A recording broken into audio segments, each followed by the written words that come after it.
Welcome to the Popcorn Talk Network, for the online broadcast network that features movie discussion, news, and interviews. Press 1. Popcorn Talk. We talk movies. Congratulations. On behalf of the Popcorn Talk Network, the online broadcast network for movie talk, and the Schmoes Know, you are now a member of the Jedi Alliance. May the Force be with you, always. Welcome to Jedi Alliance, a celebration of the greatest saga ever told. We are here, episode 43 of this great show, and we are going to have a blast today. This is the energy in the room. We're creating heat that's already here in the San Fernando Valley, but we're going to have a lot of fun. We got a packed show. This is Jedi Alliance, and this is our first full edition of Figure Fights. Oh. Yes. What we did is we took a segment that we introduced during a Duel of the Fates during, Joseph Scrimshaw's first or second appearance on the show. And then we brought it back for the May 4th celebration show. And we decided on that show, we're going to do this all in one episode. We're going to have 16 classic Kenner Star Wars action figures in a one-day tournament. And I guarantee you this won't be the only figure fights we have. So let me introduce my panel today. We have all returning guests, and that was key. I needed people who've been on the show before, who know how it works and can dive in, roll up their sleeves, and fight. We have to my right, the editor-in-chief of SchmoesKnow.com, host of Meet the Movie Press on this very Popcorn Talk Network, Mr. Mark Riley. Hello, Jedi Alliance, and all of you geeks. Yay. My people. Hello. My people. This is it. Returning. It's been a while, far too long. She also has been working with me on our Game of Thrones show, The Night is Dark. Michelle Boyd, back. Hello, everyone. Thank you for having me. Actress, director, writer, ninja, Jedi. Yes, all these right? things. Action figure collector. Right. Yes. Before the show, you're like, oh, I should have brought my my bobbleheads. I wanted to add to this here. I had no idea. Next time. Yes. Next time. We are both recovered from last night's emotional Game of Thrones episode, though, right? I don't like to talk about it. Head in the game, right? Head in the game. Okay, Star Wars, good things. I mentioned him already, but he's a comedian. He's an author. He is becoming fast one of my favorite people in this galaxy, and that is Joseph Scrimshaw. Hello. Joseph, Hi. welcome back. Thank you. I'm glad to be here. Absolutely. If you're in LA, Joseph's got a great comedy show that is over at the Nerdist School stage there. Don't let that word school think it's not a great professional show. But Scrimshaw, tell us about that. The show is called Comedy Dreamtime, and I get actors and comedians to tell me stuff that they've always wanted to do, and then I write sketches for them. They come on and do it, and this one is coming up on this Saturday at 9 p.m. And James Urbaniak, the guy who plays Mr. Venture, Dr. Venture on the Venture Brothers, told me his fantasy was to play a James Bond villain. So I'm writing a sketch for Dr. Venture to be a James Bond villain. Nice. It's a great show. If you're in LA, local, make the trip up. I saw the last time you had Rye Silverman and Matthew Mercer. Living out his fantasy of being like a He-Man like action hero. A very sexy He-Man. So his real life, basically. Yeah, that's what his fantasy was, and I was just like, you're just being yourself, Matthew. If you've ever played D&D with Mercer like I have, you can tell that's just in his brain the entire time. Yeah, that's who he is. It is pretty great. But if you want to find out about that, you can go to josephscrimshaw.com for the info on the show. And returning to the show, it wouldn't be Figure Fights without him. He is our toy expert, our in-house toy expert, Mr. Mike Black, with his Star Tours t-shirt on today. Hello, America. Mike, what do you got going on lately? Where are you performing these days? Are you just drinking too much coffee? In my apartment. Oh, great. Nick's check cashing. Occasionally I perform there. No, I've been busy mastering Terraskasi. I haven't had much time to, you know what Terraskasi is, of course. No, I'm just going to nod. That's the Star Wars martial art from the old PlayStation video game. Then maybe you should host this show. Maybe this has been in the wrong hands. And returning to the show, but a big change since he was last here, it's John Roca. The Roca says. Now, the last time you were here, we had you on for a couple episodes, and then you went ahead, and now you are the co-host of one of my favorite Star Wars podcasts out there with Tiffany Smith, Far, Far Away, over on Geek Nation. Yes, I am. Thanks, man. How's that going, buddy? It's going great. She's an awesome. It's so much fun to be on that show with her, and so great to have the back and forth, a little bit of rapport, and we just have a lot of fun. So it's a blast. Absolutely. And this Star Wars community, we are supportive, and we love every thing that everyone else is doing, and I listen to your show still. What she's got going on after you booted Christian out. No, some shit like that. don't tell him that. Yeah, going great. So hey, and in the chat room, you're going to be playing along with us there, and we love hearing from you. So keep sending your tweets to at Jedi_Alliance. You can follow us on our Facebook page, Jedi Alliance. We love your tweets. We love your comments. We read every one of them. But I don't want you to miss the chance to take a very important listener survey at podcast1.com. Your responses will help us to make this show the very best it can be. It'll only take about 3 minutes of your time. That's not even as long as it takes to attack the Death Star exhaust port in the first trench run. You'll get instant gratification that comes from knowing you helped us out. You can tell us what you really feel about the show and Mike Black's t-shirt and help us get to know you better. Do it after this show, right after the show. Take the survey at podcast1.com. That's podcast1.com, and keep the chats coming. Let us dive right in to this show. We have got a lot of figures to get, 16. So let me introduce the field of figures. No, you know what? Actually, no. I'm going to keep it a surprise for the fans. Boom. You all know.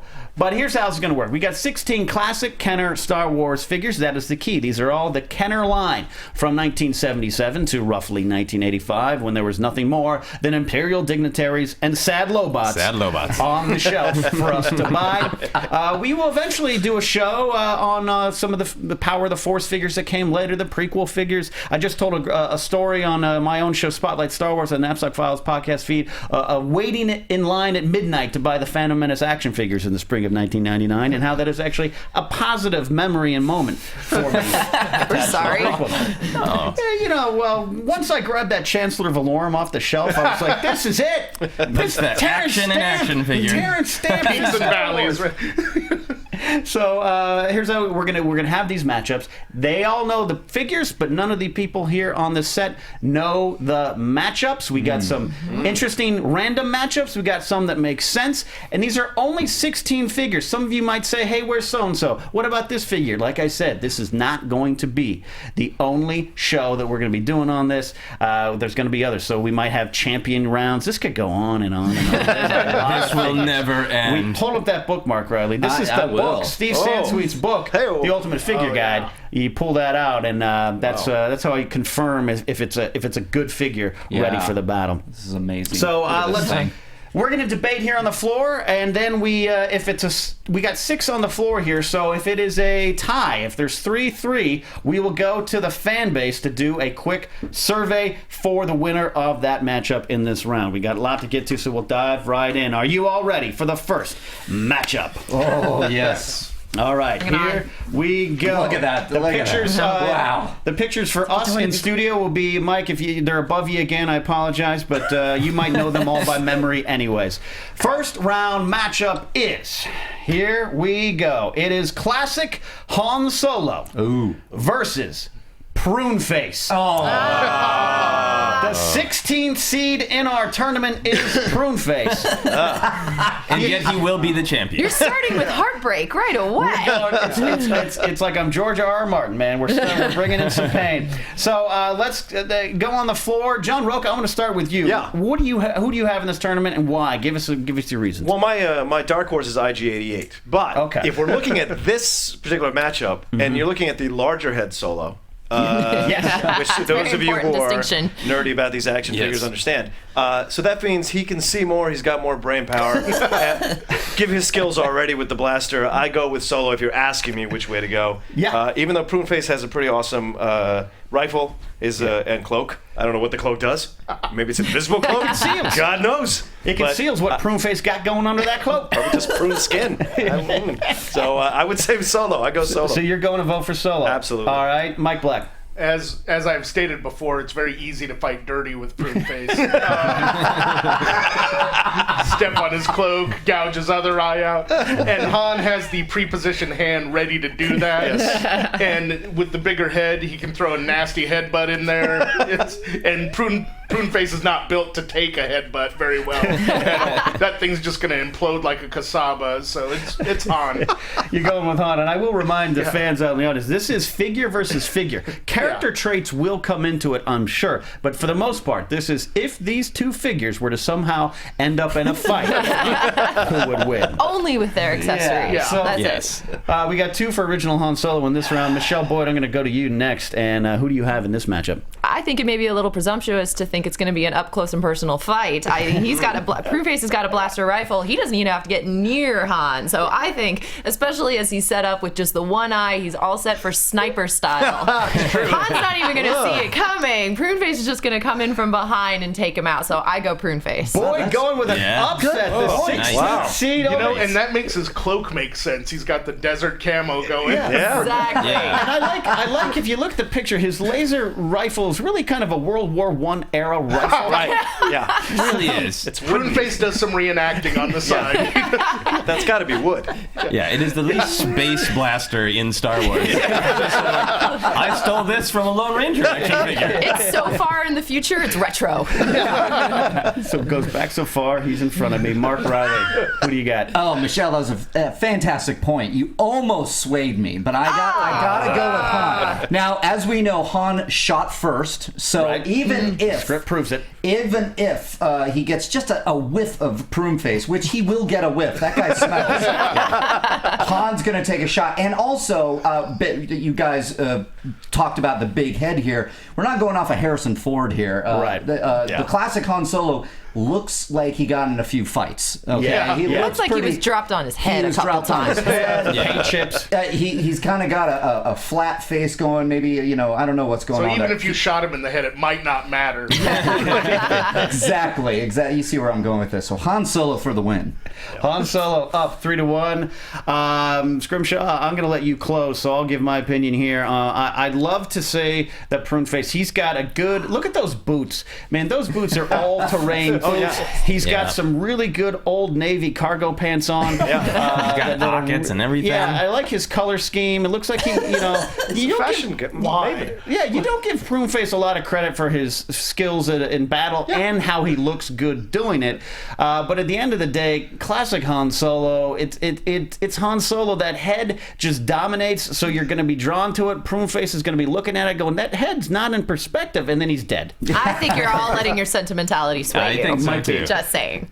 Here's the thing about Han's giant head.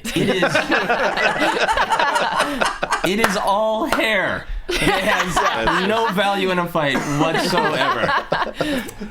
The other thing with the classic Han Solo is Pruneface has a huge advantage because he has 2 functional hands. You can put things in both of those hands. You can put another blaster in those hands. Han Solo has one action bent arm that he can't even straighten, and then another hand that is just for Heiligen Hitler. I have no idea why they made the mold that way. A karate chop that goes straight down. You can do a karate slap. So if you sprinkler style karate. Han Solo can ask his opponent to please bend over in exactly the right way so I can do a perfectly vertical karate That's chop. how most karate works. I don't know if you know. Yeah. Just like this. So I could go on and on, but it should be Pruneface. Okay. It should be Pruneface, you monsters. Exactly. What is the for matter with all of you? Pruneface. But in the end, it's Solo winning 4-2 in this round to move on in the competition. We're starting out controversial. Ken, you make a great point. I mean, not many people can pull off the off-the-shoulder cuff, off-the-shoulder cape. Look, man, it's a fashion maple. Yeah, that photo is just like, oh, I didn't see you there. Hello, ladies. From our fall line, Pruneface is showing. The latest Now, in Joseph, clothing. I have a rifle. It's an Old Spice commercial. Yeah, with a strap. Joseph, you just went home recently and found your original Pruneface, Yes, right? in my storage space in Minneapolis. Wow. Yes. I got a text from Joseph, look at this, and it was Pruneface and another combatant from our tournament here. Yeah. It was good. Well, It is very special. I liked your Pruneface. I mean, I wanted to get some clarification. You mentioned Pruneface getting the ability to have another weapon. Yeah. Did he only come with that? He only came with that. Can That's all we he came only with. deal Yeah. with what Yes. they've come with? So, okay. Well, so sure, I'm still standing by but hand. if he stole Han's blaster, he'd have a hand to put it in. There if you go. Han stole his rifle, he could just do it over the shoulder and be pointless.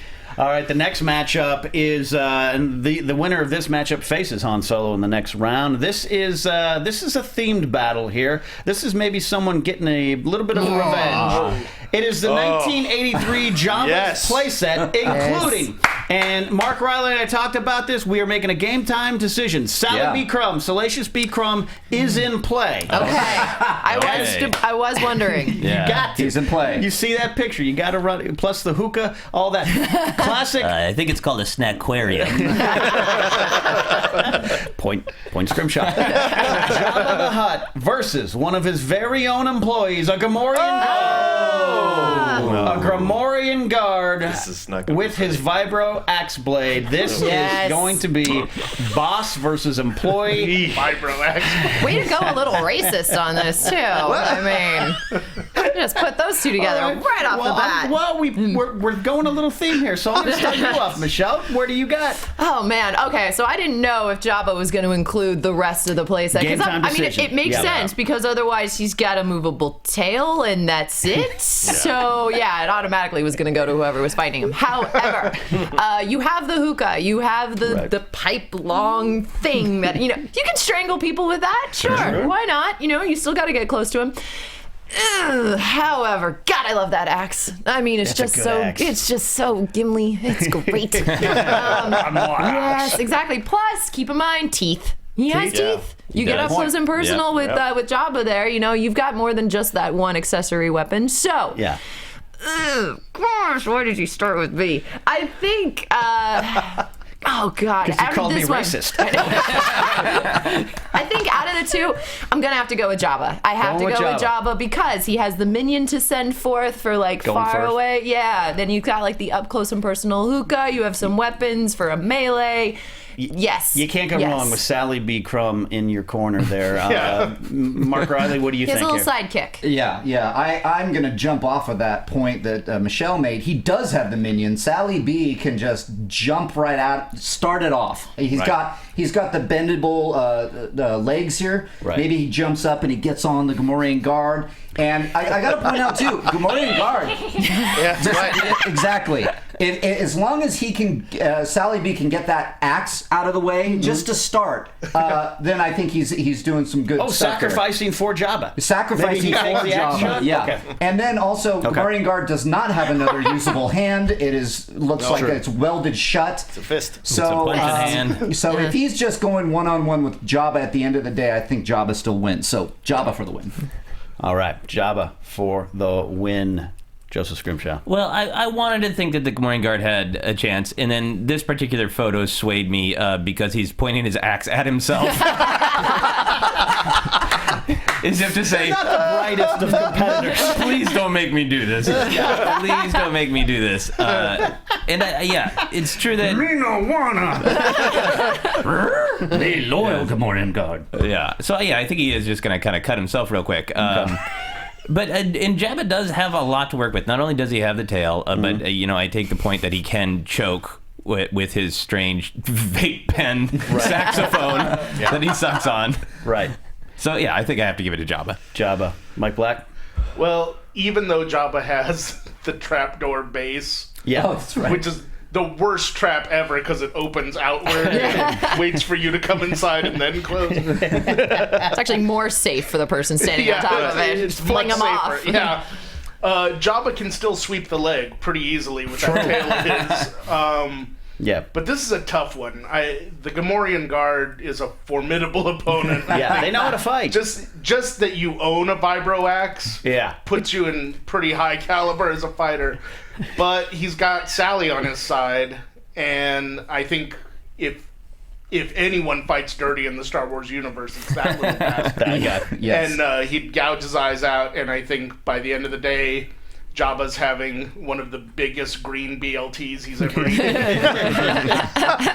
Mike Black with Jabba. John Roca from Far Far Away podcast. It just occurs to me right now, this is a Don King versus one of his boxers situation. You're already with the axe pointing at himself. Only in America. Not that smart we were dealing with. Plus, no one's mentioned this, but he has a slave rope that comes out. That's going to swing out and take my boy down and put him into that trapdoor and make him a part of the collection of bones probably BLT. So yeah, definitely Jabba. No way Salacious kills himself for Jabba, but he will distract the damn fool. He'll giggle. Because we're not dealing with the smartest guy here with the guard. And he'll probably knees knocking, all that jazz. Absolutely. So yeah, definitely Jabba. Well, we know Jabba's moving on, but the only thing I will say about the Gamorrean guard that no one's factored in is look at that comfortable footwear. That has a breathability to it that makes the battle just go that much more smoother, but we all know in the end the Gamorrean guard is just not smart enough to exposed toes and salacious crumb don't go well together. Some very zen, Tai Chi footwear for the pig lizard. It's cool. Although the first thought I had, I can't fight in sandals. The first thought I had when I saw the Jabba thing, I just want to say, is when did Tom Servo become part of this play set? Right. I was like, oh, it's a hookah. Got it. Okay. Or a snacktorium? Snackquarium. Snackquarium. Got it. Next round matchup here is it's an interesting one here. It's one of the random ones. We have Luke Skywalker, but X-Wing pilot Luke Skywalker versus Walrus Man, a.k.a. Ponda Baba, but back then he was just called Walrus Man. Yes. Mike Black, I'm going to start with you. I feel you know the most about Ponda Baba in the room. Yeah, I honestly don't think he is. I think Ponda is a pacifist. For the most part, it's his friend that starts all the trouble and gets his arm chopped off. And you go with the robot chicken explanation of the scene. Yeah, I don't think I think the only chance he has is if he didn't floss that day. he might have a chance against Luke, but Luke's got a gun and a helmet. Yeah. He's prepared for battle. You're going Luke, X-Wing pilot Luke. Mark Riley, I know Luke Skywalker is your boy, but this is X-Wing pilot Luke Skywalker. It's Luke Skywalker, yes, he is my boy. But I'm going to start and say that Luke kind of came to the table today dyeing his hair for some reason. Yeah. I don't really know. So maybe it's war paint.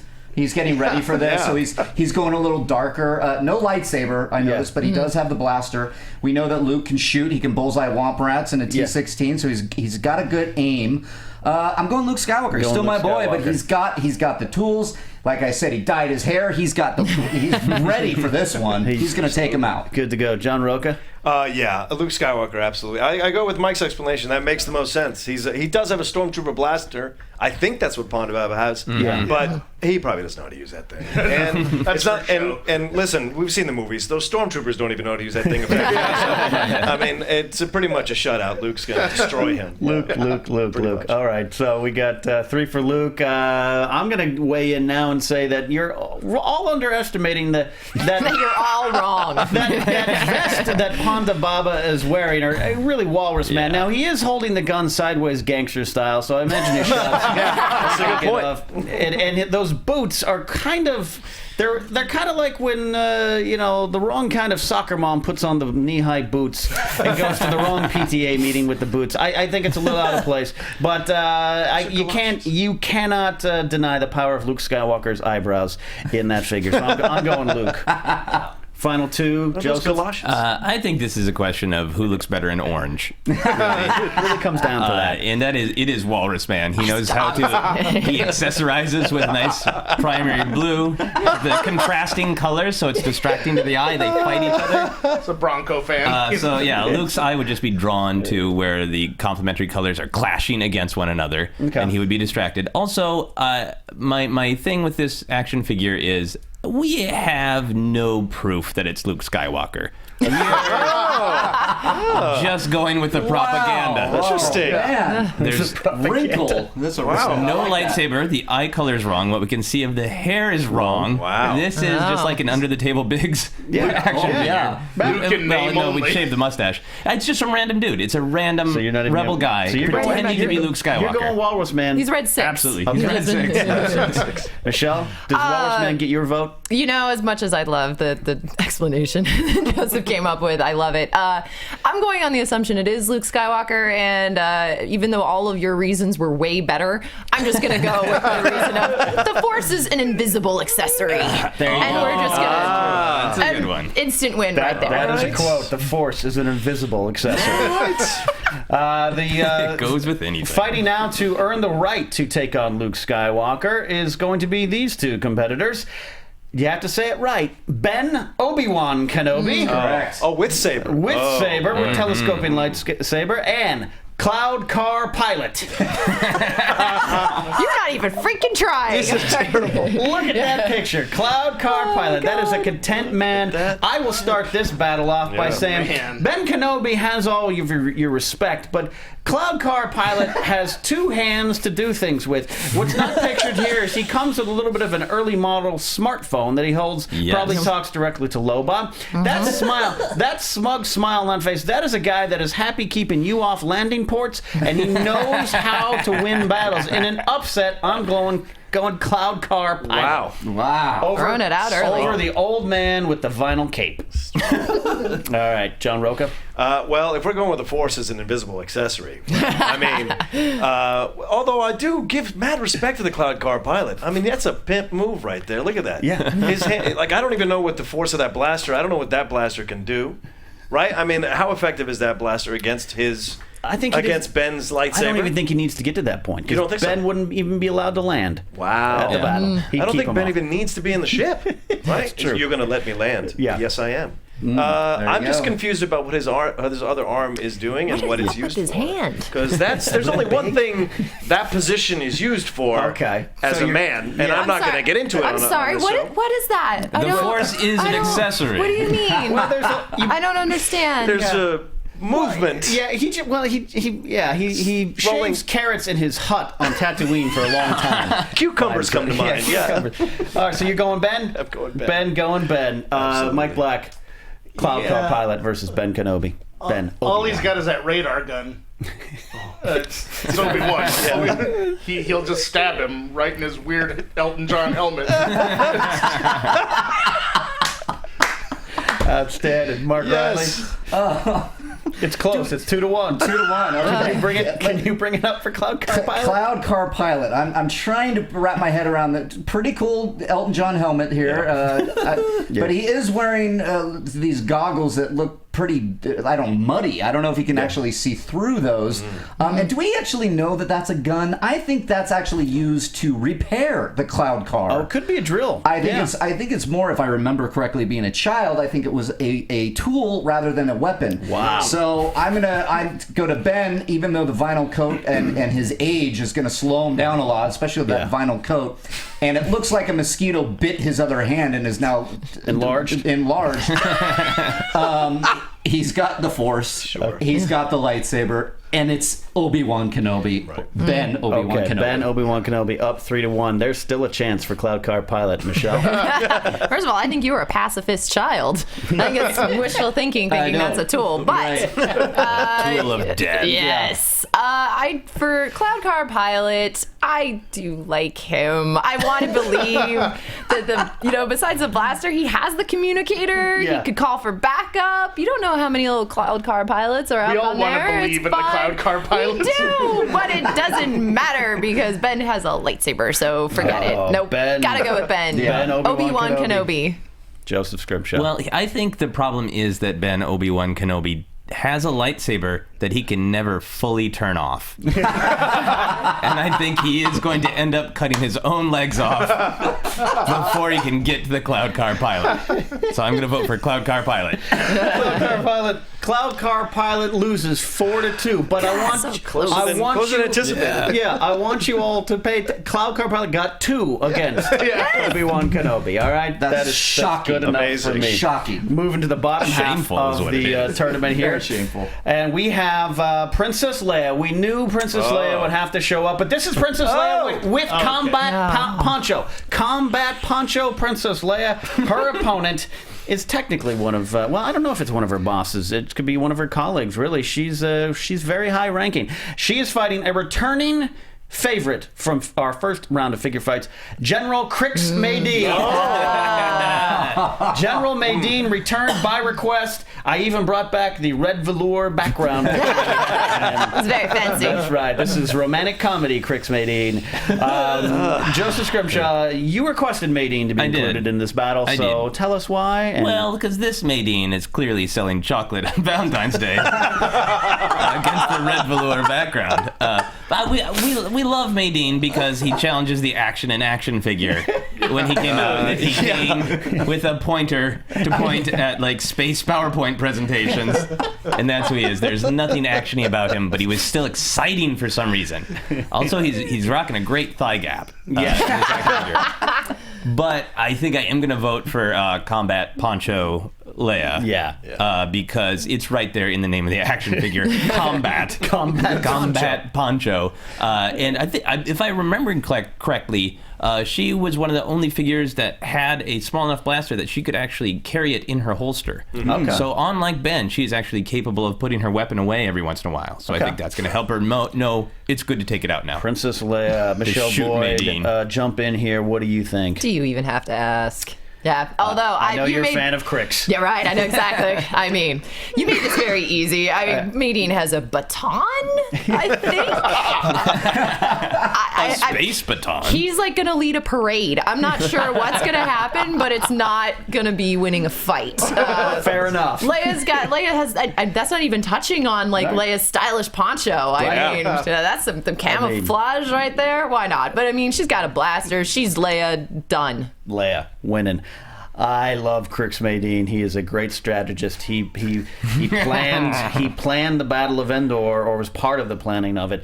But that's Crix in the movies. This is Crix the figure. That thing can't win a lollipop fight. I don't even know what that is, but he can't win it. It's a fun thing. Shirley Temple. Combat Poncho. We represent the lollipop girl. Mark Riley. I think you guys are underestimating Crix's epic comb-over that might cause Leia to stumble a bit at his handsomeness, and that Combat Poncho. Combat Poncho. I mean, it's camouflaged. It's combat. The action figure. She has a gun. She also has the invisible force accessory because she is a Skywalker. Okay. True. So, of course, Combat Poncho. Black, any votes for Maydeen? No, he's got that fly swatter and cough drops on his chest.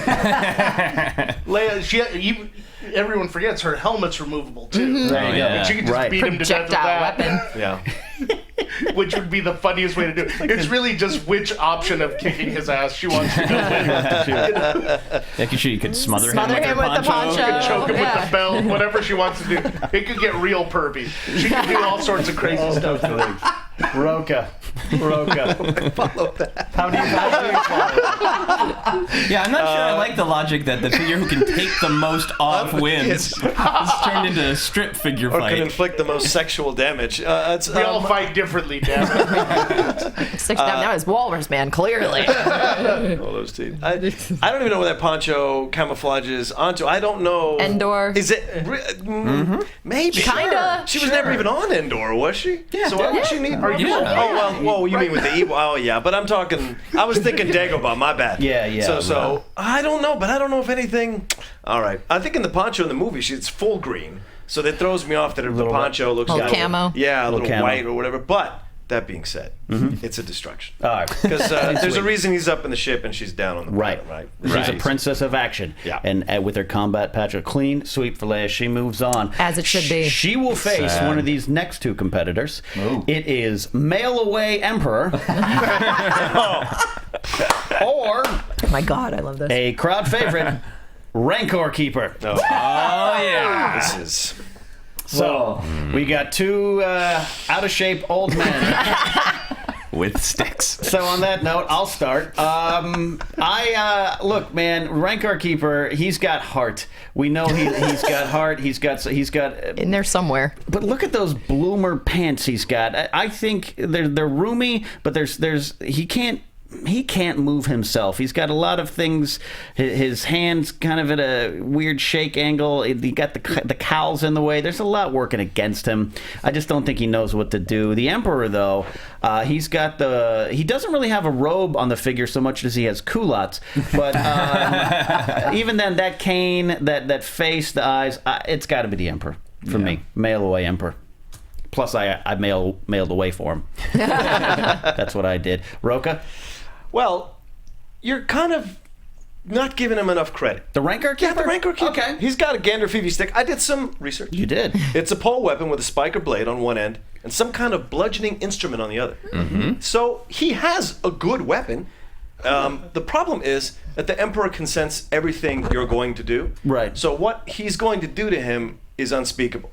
So I'm just saying, that heart you think he's got, he's going to open him up and make sure he's got one. The Emperor's going to destroy him. Emperor's going to destroy him. Absolutely. And I always think that weapon looks like one of those little grasping claw sticks to pick up trash. He picks up after the Rancor. The Rancor litters. That's what that's for. Mark Riley, you're studying the Rancor Keeper. Does he have your vote? I'm trying to think what the Rancor Keeper can do. The Rancor Keeper also he's very emotional, so I think that might get in the way of, especially when you're taking on the Emperor. You know, Sure. you gotta be on your game. Now, if the Emperor, actually, the rumor had it when I was little, mailed away from him, if you put his hands in water, they were supposed to glow blue. Oh yeah. I tried every variation of that. Not true, but so that could have helped. But the fact that the Emperor doesn't have a robe, it's like he's ready for this battle, just with fisticuffs. Okay. He has the dark side of the Force, though, so Emperor all the way. Yeah. Emperor, Michelle Boyd, who do you got? I mean, I wish now that I hadn't brought up the Force being an invisible one, because I actually kind of want this to happen without any magic. Yeah. Between the two, the Emperor's got a cane. That's it. True. And besides the voluminous folds of his robe, that's pretty much it for the Emperor. At least the Rancor Keeper, and wow, how mad am I that it didn't include an actual Rancor on this one? That's true. I mean, No that would have bonus. been hands down. He also has that classy little hood going for him. Yeah. He can use And I like believe a you can frisbee. You can remove remove it. it. You can remove it, Removable so- headdress there. Plus his little electrified garbage picker-upper. But since I introduced the Force, you have to go with Emperor. Can't go against your own logic Cannot. there. Okay, Joseph Scrimshaw. I think this is just about which figure is more loved. One, children had to collect things and then put them in the postal mail on purpose to get the figure, and the other one would only be purchased if no Lobots were available. Stamps, children. They're not just for sending cards to your grandparents. Yeah, right. I wanted to be Rancor Keeper, but I gotta go with the Emperor. You got to go to the Emperor. Emperor's going to move on, but Mike Black, can you close us out here? Any love for the Rancor Keeper? Yeah, because he's a survivor. I mean, I do love him. he trains Rancors, for God's sake, and he's got those. He doesn't wear a bra to do it, and he's got a lot on his side and a lot to root for. But as you said, it comes down to emotion. The Emperor could beat him without the Force by telling him, "Oh, by the way, I just killed all the Rancor." Yeah. And he could just punch him in the face, and it's over. So you're going Emperor. Yeah, Clean sweep. cheap shot Emperor. Good cheap shot. Cheap too. shot Come on. mail order Emperor. Yeah, the first round is going long, but we're having so much fun. We're going to keep it going here. So this next one, it's one of those random ones. IG-88. Yes. Bounty Hunter. Assassin Bounty Hunter Droid versus Ugnaught. Come on. Really? I mean, This it's one of those fights that could have happened in the expanded universe Sure. in Yeah. some comic book series that lasted 3 issues. Mark Riley, start us off here. Okay, as we know, the Ugnaughts are very, very comfortable being around scrap metal and droids, and especially 3PO. They were able to collect everything. That's a big thing. The fact that they were giving Chewbacca enough to actually put 3PO back together. But if we're talking the figures, and IG-88, I remember he had clasps for holding a weapon, and about 3 times playing with them, those clasps stopped working, and he couldn't carry anything. Okay? And this Ugnaught is a wily little shit, so I think I'm going with Ugnaught. Going with Ugnaught. Wow. Yeah, I'm taking Ugnaught. he is going to be able to push that guy down. I like your reasoning there, Joseph Scrimshaw. Yeah, I think Ugnaught's got this. He has the most removable clothing, as we've talked about, which is key. That is an important factor. He can throw that on IG-88's head, no problem. Also, he's got a briefcase, and we don't know what's in there. We assume it's tools, but it could be money. And as we know, money trumps all. So I'm going to Ugnaught. Ugnaught, Michelle. Good one. I mean, I don't trust that wily little smiley face. I think he has something up his sleeve. As you pointed out, he's kind of a repair guy. I know you would think so, because the IG-88, he's got like the rifle, he has a gun, he's got nice little steampunk icon going on there. But like, this guy, the Ugnaught works with machines and works with tools all the live long day. He's going to come up from behind and take him out and just dismantle him in under 12 parsecs. He'll be fine. What are you doing to IG-88? Exactly. Okay. So I think this is a sneak attack, and I think the Ugnaughts got it. Dirty pool. Exactly. Well, this is turning into a bit of an upset. Mike Black, what do you think here? Now, if you were to ask me, Mike, this is Nintendo 64 Shadows of the Empire IG-88, I'd say no contest. The guy... He shot me once in the face without looking at me. Didn't even give me the respect to look at me while I died. He is a dick. But this is the figures, as we stated, and you don't know what's in that briefcase. Could be an EMP. Fight's over. Wow. This is Ugnaught. It's Ugnaught. Roka. This is the most ridiculous thing. IG-88 probably doesn't. Your guy. He does not consume human food, but he would have bacon after. Let me just tell you something. First of all, he's got a rifle and a stormtrooper blaster. True. And if you read all the information on the IG-88 figure, it is one of the sturdiest figures ever made in toy collecting circles, still to this day. So for me, you have to factor that in, that he would take whatever that smiling pig is bringing at him and destroy him. I mean, devastate him. And there's probably nothing in there but his lunch. He works right. He builds stuff. It's his lunch. He's a mechanic. It's his lunch. IG-88, his last meal. IG-88 is on the board. It's not going to be enough to move him along. Damn Ugnaught's going to go. Unfortunately, I was going to vote for Ugnaught too. See, if my favorite guy's going down, your favorite guy's going down. That's right. I don't like this game anymore. Basically, I was going to vote for Ugnaught because of that hairstyle. That is Bilbo Baggins right there. That's Bilbo Baggins. Gene Hackman. Very Boardwalk Empire. No one's touched on his apron either. There's an apron there, kids. Removable. It's removable. Apron. If you go to a barber shop, ask for the Gene Hackman. That's the Ugnaught. The Ugnaught in an upset. So the final first round matchup here on this wonderfully fun Figure Fights episode is C-3PO with removable limbs.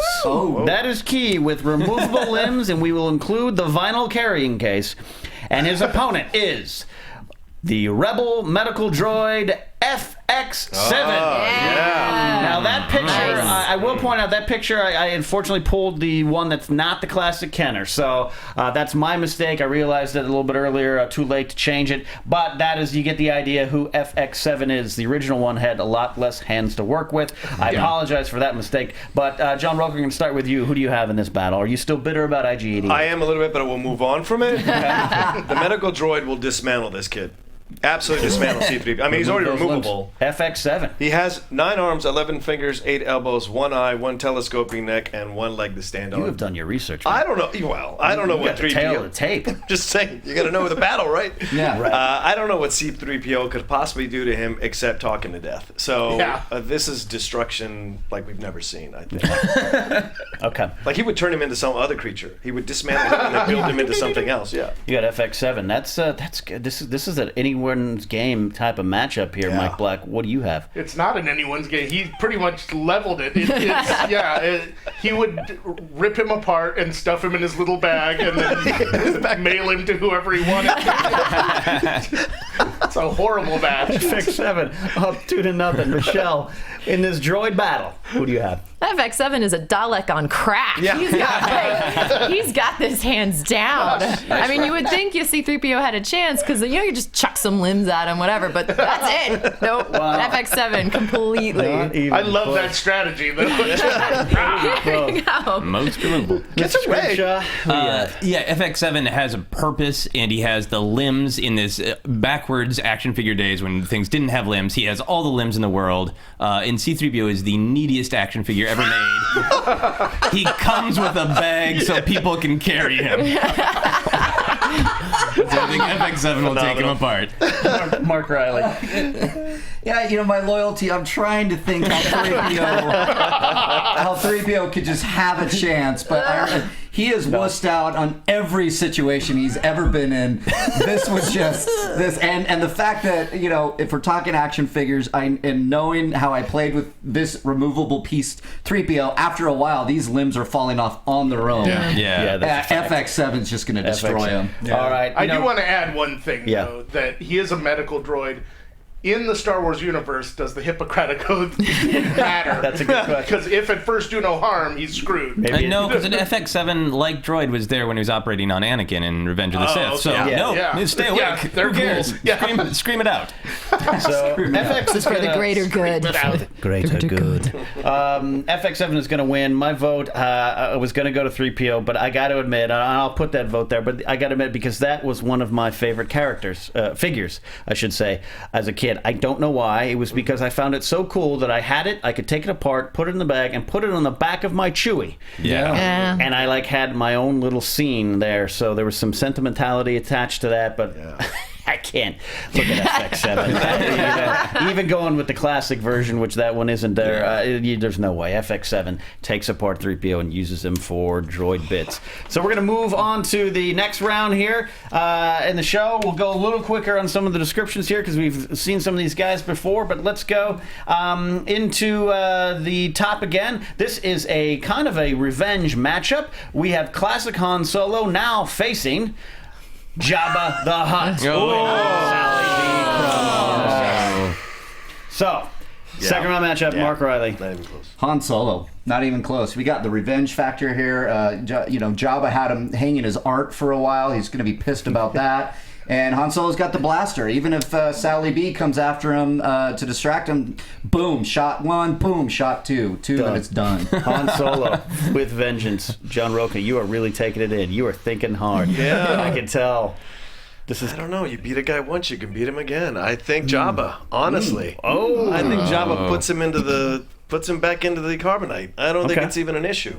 I just think he's got too much going for him. He's too powerful. You can't put that figure in the carbonite, though, because his hand will stick out. Fair enough. That head won't fit. You're going Jabba. You can use it as a hook. All right, you're going Jabba. Yeah, absolutely, Jabba. Mike Black. I would agree if he actually had done the beating of Han. Well, but he hired a bunch of other people to do it. So, It's got salacious. It's Han, and he's got... If he has a little bit of distance with the blaster, just shoot him in the eye and it's gross and over real quick. Solo, Mark Riley. Oh, I did. Sorry. I'll go again, though. No. Michelle Boyd. I agree with Mike. I mean, this Jabba didn't come with Greedo, didn't come with Boba. He's not the one who took Han down. And Han's blaster, I think, just makes this an easy fight. Okay. That's good logic. Yeah. Jabba sent other people to do his hard work. Yeah. And he's good at it. You know what? Even his employees didn't do it. It was Darth Vader. That's true. Yeah. It's money. That's true. Money makes it happen. This is a battle I can just actually see it happening, step by step, because I think the first thing that happened this could be canon. Jabba would try to get Han Solo with a neck brace, but his neck is too small, so he wouldn't actually be able to, get that. And then Han's slapping hand would actually work on Solo, just be able to smack him down. This is where it comes into play. And then Mike Black is exactly right as always that Han Solo would just shoot him in the eye. That's right. That's right. I'm going with Jabba the Hutt here, even though it's too late, too soon. I look at that. There's so much going on. Again, this based on the figures. Look at that. There's the snack aquarium with the frogs. You can put some real life tadpoles in there, maybe. You got the slave rope. Slave rope. I'm going Jabba, but it's too little, too late. Solo moves on to the next round. Who will he face? Well, it's the winner of this one. X-Wing pilot Luke Skywalker. Oh! And this one kind of hurts. Ben Obi-Wan Kenobi. These battles. Fantastic. Oh, no. This is got some emotional undertones. Mark Riley, you understand the emotional undertones of Star Wars pretty well. As one of the stars of Star Wars trilogy in 30 minutes and 60 minutes. You've seen the emotions of these movies played out in key lines. Yeah. Who do you have? My God, and I actually play Obi-Wan Kenobi in the play, so this is hurting me.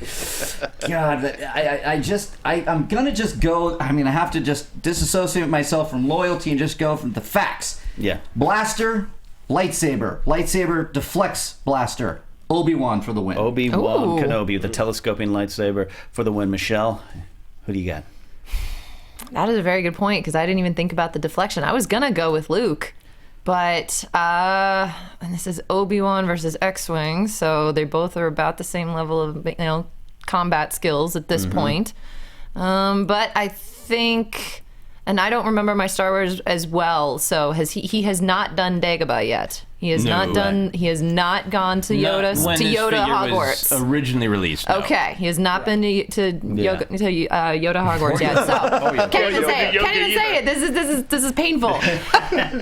So given that, I've got to go with Ben. I gotta go with Ben. Obi-Wan. Ben is up early. The skills are higher than Luke's at this point, I say, and the deflection is strong with that one. Yeah. Ben is up early. Mike Black, make some sense of this battle. Yeah, it's Obi-Wan. Wow, he's been training since childhood, and Luke started when he was 30, or whatever.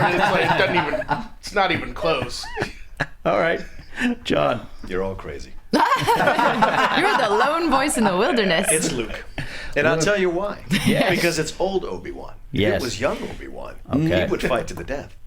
Old Obi-Wan's trying to teach the young boy a lesson. If it was train spotting Obi-Wan, we'd... Okay. Yeah, I'd beg me Obi-Wan to be in it.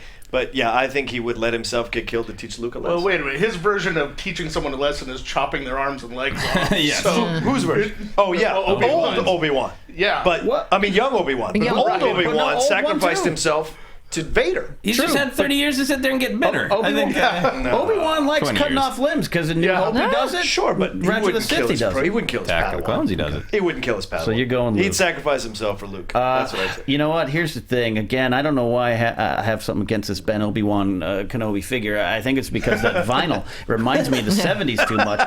I am going with generic X-Wing pilot named Luke Skywalker figure. I just think there's something about that. There's something about that. Only. Yeah, that bright orange. The blaster, it's a figure. That is a confident picture of a confident figure right there. Someone who's not Luke Skywalker.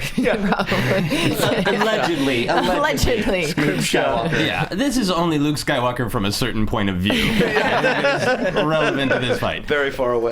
From very far away. I think if it is actually Luke Skywalker, which I don't actually believe, I think, Obi-Wan is, this is prime relationship time for Obi-Wan to be telling Luke messages in his head. Like, don't use the Force. Look the other way. Shoot yourself in the head. It's that old, I think the old Kids in the Hall sketch. Don't put salt in your eyes. Don't put salt in your eyes. I get it. Okay. I think Obi-Wan's got it. Obi-Wan, wow, that could have been our first tie, but Obi-Wan moves on to the next round. Then we got down below, we got Princess Leia in combat poncho. Getting a shot at mail-away Emperor. This is big. This is good. John Roca, you are ready to go. Go for it. Emperor, destruction. Absolutely. If we're going to put thoughts in heads, there's no way he does it. And if we're going to use the Force as an invisible accessory, there's no way. Yeah, but does she know how to use it? Yeah, exactly. She doesn't know she has the Force. So you're going mail away Emperor, save up your 6 proofs of purchases, and mail him into the next round. Mike Black. I'm thinking way too dark and off topic.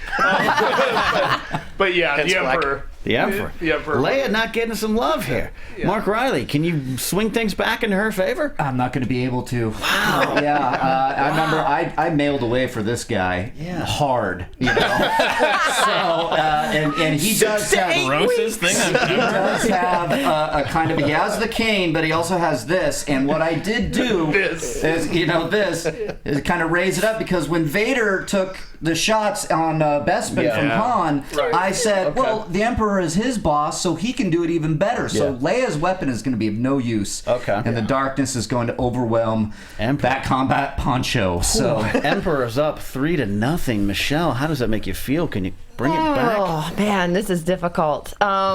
I know, because I'm one of the thought that I think the Force is going to cancel each other out almost on this. However, that is really only when it comes to mind control. So I think you have a very good point that her blaster is going to be useless because you can deflect that. Sure. I mean, with that fancy cane too, really, if his hand's not working too well. So I think in this case, it's actually going to come down to a melee fight where I think youth is going to trump age on this. Nice. Leia gets I say Leia is going to come out on top, just knock him in the head with her removable helmet. Absolutely. You're going combat poncho Leia, which makes Gotta stick Dylan with my girl. Esposito happy. He just put that, he voted for that figure. So Joseph Scripture. Yes. I agree. I think it's combat poncho Leia. She's a cooler figure in many ways. Emperor Palpatine is one of my very favorite Star Wars characters, but we're talking about the figures.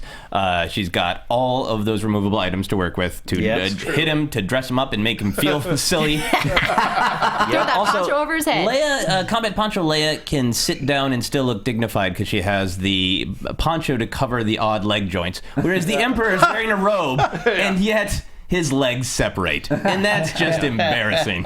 You're going Leia. I'm going Leia. That means it is 3-2 Emperor, and I'm voting combat poncho Leia. Whoa! We have our first tie, which means we're going to have to go to the chat room to get some takes. So I want 3 strong opinions in the chat room on who you think's going to win. Nice. John Stape says combat poncho always wins. You can't defeat that, so we have that.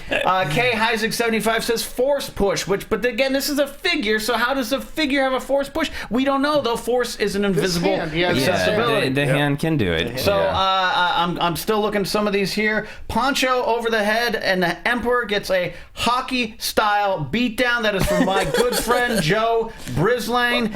And Seth says Leia would just start making out with him? I don't understand. I veto that opinion. That's kind of her. It's kind of her space grandpa. If you believe that he created Anakin, that's her space grandpa. I was going to say they're not related. Wait.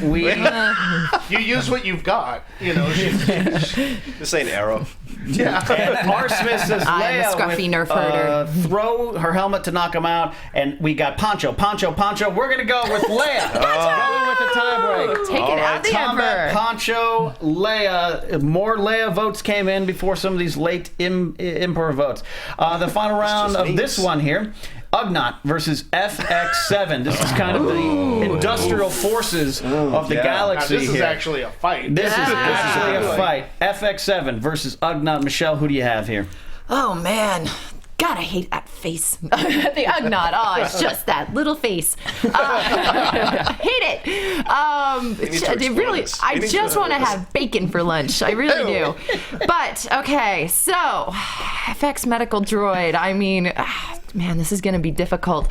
So, this is I can't take into account really the character. So, I'm not going to take his medical background really into this. No, we're just going straight up like tool usage. Okay, versus the Ugnaught. I don't think the Ugnaught's going to be able to get in close enough to get that guy. I mean, normally I think his repair skills might come in handy, a little screwdriver action, but no, I think those arms are longer than the Ugnaught is tall. So I've got to go FX7. FX7, Joseph. That's a good reason. I agree with that. I think as soon as the Ugnaught gets close, FX7 pops out one arm and he hits the Ugnaught in the balls in the face at the same time. Yeah. FX7 wins that one. Roka. Yeah, FX7, absolutely. That thing starts to become a whirling dervish. It's all over. It's just going to be pig skin all over the place. And I like what Michelle said. I like what Michelle said. Dalek on crack. That takes about the whole thing. I think it's a closer match than you guys are giving it credit for. I think FX7 wins, but at what cost? He's going to lose like half of his arms doing this and never be able to practice medicine again. It's a sad story. So FX7. No one will be around to repair him. Right. Riley, who do you have? Oh, man, I was trying to... Because action figures, if we're talking to the action figures here, they can do whatever you want them to do, right? Right. You are in control. You are God with these action figures. However... I can't get by those arms. And this little Ugnaught, he might have some tools in there, but FX7, I think, gets him in the end. Up there, and I got to go with FX7 as well for the clean sweep. It's just, look at that. I mean, it's a ferocious figure. FX7 is kind of the underdog in this tournament right now. We're going to move on to the next round here as we go into overtime here on the show. We're got about 10 minutes left to wrap this up. We have got classic Han Solo with the big head versus Ben Obi-Wan Kenobi and his telescoping lightsaber and his vinyl cape. Roka? This is where it ends. This is where it ends. This Solo thing, this is where it ends. Done? I know he's pretty and all. Said the man in the Boba Fett t-shirt. Yeah, damn right. Kenobi, Kenobi. If we're going to go with Kenobi cutting arms and limbs off, we're going to go, then Kenobi destroys him. Absolutely. The Force and the saber, good night. Not even close. Kenobi, the old guy. Mm-hmm. He's got your vote. Because he deflects all the blasters. Scrimshaw! Yeah, I think with how large Han's head is, Obi-Wan would have to try to miss with his lightsaber. Even if it wasn't out all the way. If it was just like a quarter of the way out, it would still just run into Han's giant head. I think deflection is king on this one, and Han Solo fires blaster at him, deflect it right back at his giant head. No matter what, Han Solo's dead. Ben's starting to run away with it here, Mike Black. Yeah, Han shot first and got himself killed by his just doesn't even count. Yeah. Wow. Ben. Yeah, Riley. General Kenobi over General Solo. Yes. But Han... No, Obi-Wan. Obi-Wan deflect. It was my original argument. I wanted to see and I would love to see Han go a few rounds, but yeah, he's got the lightsaber. My vote goes with Solo just for the record, but Ben moves on to the championship round. It's something to me about that Ben figure. Just looks like a grandpa resting in his lounge in the 70s that I could never quite wrap my head around. It's that a lot of bad memories, I guess, from childhood growing up in the late 70s. What I did don't Grandpa know. do? Show me on the doll where Grandpa Fig with his vinyl cape, giant hand, and the telescoping, the telescoping lightsabers always disappointed me as a kid. Yeah. So that Han, but Ben wins 5-1 to move on to the championship round to face one of these next two competitors, Princess Leia in Combat Poncho. As it should be. Or the underdog of the tournament, FX7, the medical droid. This is getting crazy. Princess Leia in Combat Poncho. Mark, Riley. Yeah, well, get us to the finals. I'm going to go with the YouTube live chat room with the simple phrase, Combat Poncho. She could just throw it over FX7. He's been doing this thing, and she just goes and unplugs him, and that's it. Right. Okay. She unplugs him. Even in the future. Leia has your vote. Joseph Scrimshaw. Well, this whole thing is just an insult to Prune Face. Think of how much more fun we'd be having if Prune Face was still around. I know! Instead of FX7. Combat Poncho versus soft robe. I still give it to Combat Poncho because there should be a character in episode 7 called Combat Poncho. Like, that's just their name. Combat Poncho is such a great name. I think she would take him out. Okay, John Roca. Once again, the whirling dervish would cut that Poncho to pieces and Leia to pieces. Wow. So I just think she would, with the blaster, he could probably, but eventually, as he gets closer, he's got so many arms to spare, he can lose a few in the battle by the time he gets to her and cuts her. And she could throw whatever she wants at him. FX, man, is picking up some speed. I just love this guy. Has your vote, Mike Black? Now, if it were Carrie Fisher at that time, FX7 with his access to painkillers, no contest. However, this is Princess Leia. What a reference. Yeah, she'd just shoot him real easily. Okay, Princess Leia. From far away. 3-1. Michelle, Leia, you're a fan of Leia, but you are a fan of FX7, I think. I am a fan of FX7. Or are you just that much of a hateful person towards Ugnaughts? That is strong. That is very strong. She just hates their little faces. Smug little faces.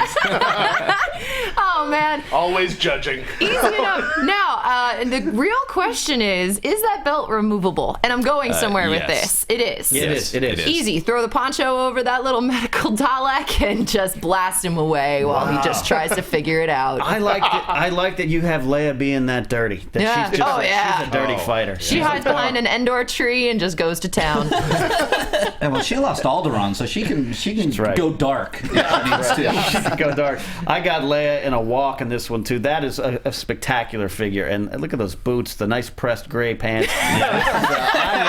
I like my figures looking clean, sharp. Still upset Madine's gone. You are big on the footwear this game. Footwear. Yeah, I like the footwear. That sets up our championship round. Wow. Thank you so much for those who've been listening today. I know there's a lot of news going on with E3. We got the Forrest Whitaker and Rogue One news, and we'll be talking about all that next week. And also on my show, Spotlight Star Wars, I'll probably get drunk on Friday night and ramble into a microphone talking about that again like I always do. Nice. So much snow. Next week, I think we have a big guest next week, and I can't announce it yet. Working on that here at the fine folks at Popcorn Talk. So I already told you yes.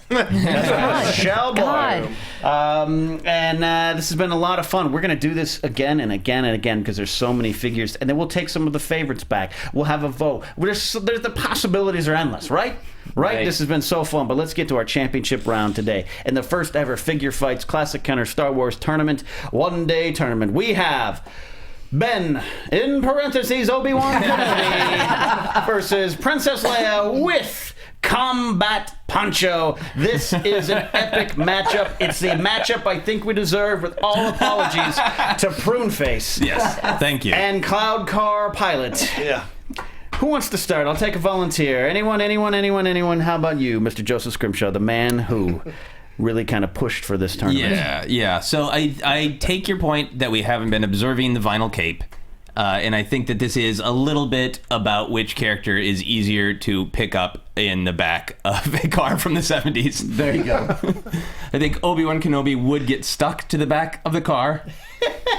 You would not be able to pick him up to do battle with Combat Poncho Leia. Yeah. Well, she would be cool and not at all melty. So I'll give it to Combat Poncho Leia. Combat Poncho Leia, 1 for her. Mark Riley. Oh man, this is tough. I mean, take a look at that large, oversized hand with the paint chips out of it. I know. And I can't tell, but I do kind of remember the hand that holds on to the lightsaber is like painted that color. Yeah. So you got one of those figures. So okay. Oh man, and Joseph, great point. The vinyl and it did melt. I do remember losing that cape at some point. But Combat Poncho. But okay. If we're getting to Obi-Wan and he's already been through all these battles as an action figure, that lightsaber might be gone by then. Really? Oh, might be gone. But this is the guy that said, "Don't ever lose this." No, that's true. That's true. But just action figure. Obi-Wan. Obi-Wan. Wow. I'm doing Obi-Wan. I'm doing Obi-Wan. Obi-Wan. Mike Black, our resident toy expert. She has a removable helmet, removable belt, removable poncho, and a gun. And all of that is going to look great on Obi-Wan once he stabs her. Parenthetical Obi-Wan. Yes. John Roca. I tell you, I come around. I can't resist the power of the poncho anymore. I cannot resist it. She has survived this far. Yeah. Why can't she survive one more round to win it all? Yeah. Knowing Leia, she's survived worse. She would. So I go with Combat Poncho Leia. That's a good emotional plea there. Michelle Boyd, thank you so much for returning too. By the way, this has been fun to have you back. Hopefully you come back again. But can you weigh in here? This is an epic battle of the centuries, and frankly, I'm a little surprised it's going to come down between two humans. So that was shocking. Oh God, I have to bow to the power of the poncho. Have to. To the power of the poncho. I have if you keep singing, I will change my vote, though. Just throwing that out there. You will bow to the power of the poncho. All right. Billie Jean King, Bobby Riggs. It is. And we have 3-2 advantage. Princess Leia over Ben, parentheses, Obi-Wan Kenobi. I've stated my claim about Ben here, and I want to like him. I love him. He's got comfortable footwear, and There's that's a lot very to like. big for me. There's a lot to like about him. I hope they make a standalone film, an anthology film about what happened to Ben in that short amount of 18 years to turn him from a good-looking young Scottish guy to an old British guy. I want to know that story. But I gotta tell you, we're just talking figures, and one of my all-time great figures, and it was Joseph that suggested this figure enters the tournament, Princess Leia with combat poncho. That is one of my all-time favorite Star Wars figures, and I'm going with Princess Leia to take the tournament and win it all. I can get behind that. Only female in the tournament, and I think it's just that she comes out on top, beats all these other figures, including her deadbeat husband, Han Solo. She with the most accessories always wins. That's true. And not only does she have the poncho, the belt, the hat, the helmet, the gun, she's got the invisible accessory. The Force. Yes. So, she only uses if she wants to. That is awesome. She needs to. That is the first edition of Figure Fight. So much more. The prequel figures are out there. There's so much things to tell. I want to see how Watu does in a fight. That's how we're going to do it. So we got so much that. Thank you so much for indulging us out there today in the audience, for listening, following along. Again, so many things going on that could distract you, but tuning in now. And if you're listening later on iTunes or watching later on iTunes, I hope you had just as much fun as we did on the set. Princess Leia in combat poncho is the champion this time around. Thank you so much, Joseph Scrimshaw, for joining us and of coming up with the segment idea on the show way back when and making it something that makes this show fun to do each week. Joseph, where can they find you and follow you? People can find me at Twitter at Joseph Scrimshaw, and on my website, josephscrimshaw.com. Outstanding. And if you're local, if you're in LA, go to his comedy Dreamtime show. It is a fun time. It is a different kind of comedy show here in Los Angeles. It's not just one of them bringer shows where you see people do 7 minutes of stuff. Michelle, again, so much fun to work with you on the Game of Thrones show, The Night is Dark, and bringing you back here. Let's make you kind of a regular face around this spot, huh? That'd be amazing. I can't wait to pit some old school Star Wars figures up against some of the new ones. Ooh, that's a good idea. Old school versus new school. I mean, Michelle, where can they find you, follow you, and follow your adventures? Yeah, Michelle Boyd pretty much everywhere. Twitter, Instagram, YouTube, Facebook, all those crappy social media sites. Thank you, guys. And remember, it is Michelle with one L. Thank you. With one L. The Mark preferred Riley, spelling. The preferred spelling. Thanks, Mom and Dad. Mark Riley, editor-in-chief of schmoesknow.com. Meet the movie presses every Friday, 9 a.m. from this very studio. What else you got going on? Where can they find you? You get Riley around on Twitter. That's pretty much across the board. And got another fun website, iseethefrog.com, that hosts your Night is Dark podcast every once in a while. You can look for the Overlooked on that one, iseethefrog.com. So outstanding. Mike Black, toy expert for this show. Follow me on Twitter and Instagram, more importantly, at Mike Black Attack. Yeah, again, a reason you'll find, if you don't follow Mike already, you follow his Instagram page, you'll see why I call him our toy expert. You've got some great stuff going on there. There's some did we get that G.I. Joe figure, Cristobal? Did we get him? No, awesome. I really wanted to, but I didn't buy him. We could pull our resources, man. That $55 in and he up. may still be in there. Yeah, we'll okay. Custody battles. John Roca, again, so glad to have you back. That we can bring you back and share the wealth with our two shows. Far, Far Away on Geek Nation is a great show. I'm very happy that you're part of that team with Tiffany Smith. Where else can they find you? You can find me on Twitter and on Instagram at The Roca Says. That's my homage to The Rock. And I'm currently on an El Pollo Loco commercial. You can hear my Spanish accent. It's pretty fun. And hey, maybe next time we'll have your favorite Boba Fett back in this round. I had to keep Boba. It's Boba. He's Latino. We know. That's right. That's right. It has been Let's get that squared away. We couldn't put all of the great figures in once. We had to spread them around. Some of the love. So that's that. So that is that. Jedi Alliance for this week. You can follow me at Ken Napzok across the board too. And I want to thank you for joining along. Thanks to Jonathan in the booth for playing along with us too and doing such a great job getting all those pictures up there. We appreciate that. And you guys in the chat room, you guys have been great. We'll be back next week. This is Jedi Alliance on the Popcorn Talk Network. We talk movies. Thank you for listening, because many Bothans died to bring you this information.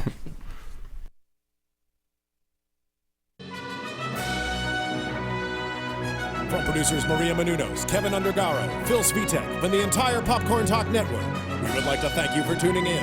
For questions or comments, be sure to visit popcorntalk.com. I'm Sir Richard Wentworth, and this has been a presentation of the Popcorn Talk Network.